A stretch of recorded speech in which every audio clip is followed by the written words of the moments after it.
Ang guma usa ka klase nga tanom nga dili lang pang industriya, apan usa-usab ka kasangkapan sa pagpadayon sa panginabuhi sa daghang mga mag-uma sa probinsya. Samon kayo ang pagpananom og rubber usa ka malangtaron nga panginabuhian, apan unsa man gyud ang proseso niini, gikan sa pagtanom, pag-atiman hangtod sa pag-ani ug pagbaligya ato kining tukion. Ang pagpananom sa guma dili lang basta-basta. Kinahanglan ang sakto nga pagpangandam sa yuta, pagpili sa luwas ug maayong klase sa tanom, ug padayon nga pag-atiman pinaagi sa abono ug pestisidyo.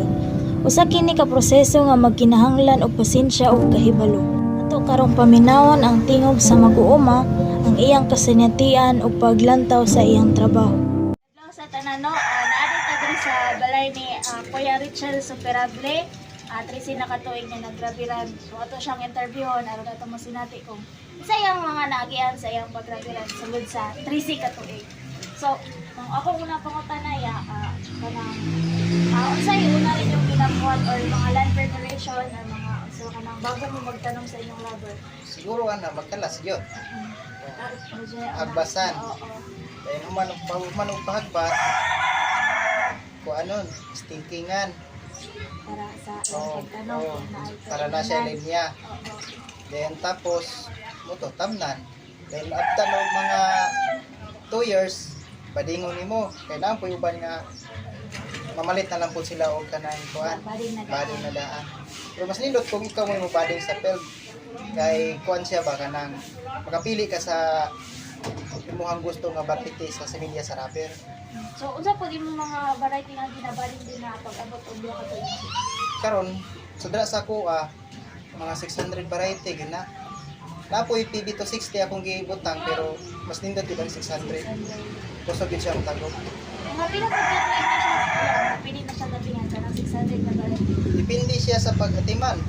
Kung mayong pag-atiman ay 5 years. 5 years mataping Pero kung alanganin pa gyud kay tama ra pud atong kwarta. Nga 7. Okay, 7 years. Pwede na siya Oh, tapingan. pwede na. Inagkuan na unsa pa yung mga proseso ay magkolekta para ibaligya. Siyempre, imo man ginang tapingan. Pag magtaping ka, siyempre inigman pag tanaw nimong daghan ang sulod sa bagol, nang kulik ko. Inig ka kinsina, pero kinsina. Tapos kuan ka na kisa pa'y kasagaran mamalit na inyong rubber niya. Daghan. Depende kung asa nimo ganahan ibaligya, basta kay wa lang tayo utang.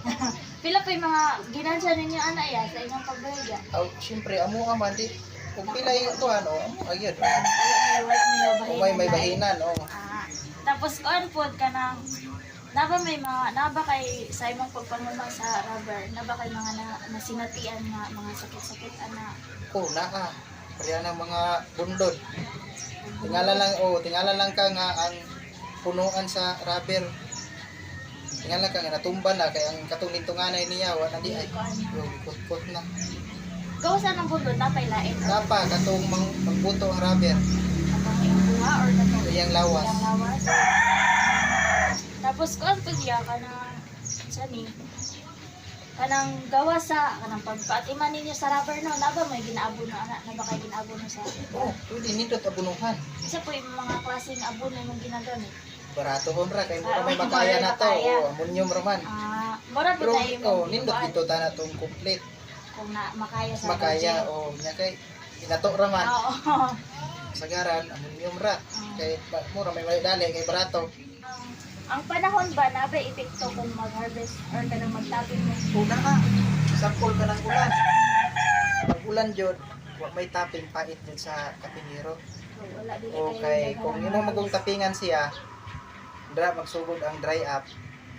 Sa to pa gihulat nimo ang rubber sa sulod sa 52 ka tuig, dayon pag dry up na siya, wala siya tago. Sayang. Kailangan jud ting-init din siya usa nimo tapingan para dili siya mawala ang tagok ba. Pag mag-dry up na siya, so na siya mamatay na siya. Dili siya mamatay. Pero wala Okay lang siya ang punuan, pero pag tapping nimo wa gid siya tagok. Sa dihang andam na ang kahoy kini gamiton aron kuhaan sa latex. Kini nga proseso gitawag nga tapping. Himuong hait ang kutsilyo, putlon ang panit sa kahoy ug hulaton nga motulo ang latex. kada tulo, kada oras, sakripisyo kini sa mag-uuma. Pagkahuman sa pagkuha sa latex, kini ipauga, pormahon ug ipamaligya. Ang ilang produkto usahay mahal, usahay barato, apan para sa mga mag-uuma, kini mao'y haligi sa ilang kinabuhi. Sa matag kahoy ana ang ilang pangandoy, sa matag baho ana ang ilang paglaom.